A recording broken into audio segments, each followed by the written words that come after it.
नमस्कार, मैं आपके साथ विभा उपाध्याय। वित्त मंत्री निर्मला सीतारमण ने बजट 2025 में इनकम टैक्स को लेकर एक बड़ा ऐलान किया।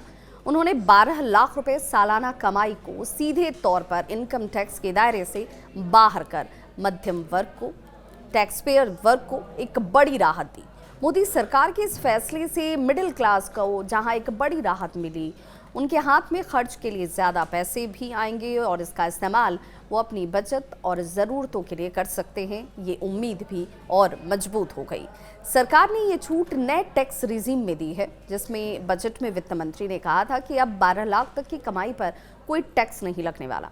लेकिन एक्सपर्ट्स ये कह रहे हैं कि नौकरी पेशा लोग, जो नौकरी करने वाले लोग हैं, वो सालाना कमाई अगर 14,65,000 रुपये तक की भी करते हैं तो वो भी किसी तरह का टैक्स नहीं देंगे।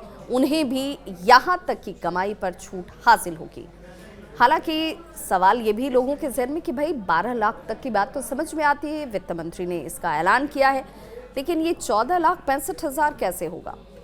यकीन नहीं हो रहा तो एक्सपर्ट्स की इस बात को आपको ज़रूर सुनना चाहिए। एक बहुत सिंपल सा रास्ता उनकी तरफ से बताया भी गया और सुझाया भी गया कि कैसे आप 14,65,000 रुपये तक की कमाई को शून्य टैक्स के दायरे में ला सकते हैं।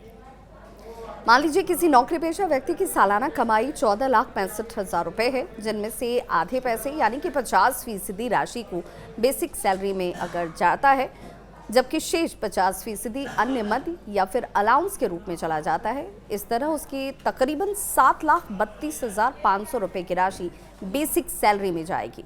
इसी आधार पर आगे मिलने वाली छूट की गणना अगर की जाए तो सरकार 12 लाख रुपए के अतिरिक्त 75,000 रुपये स्टैंडर्ड डिडक्शंस के रूप में भी टैक्स की छूट देती है।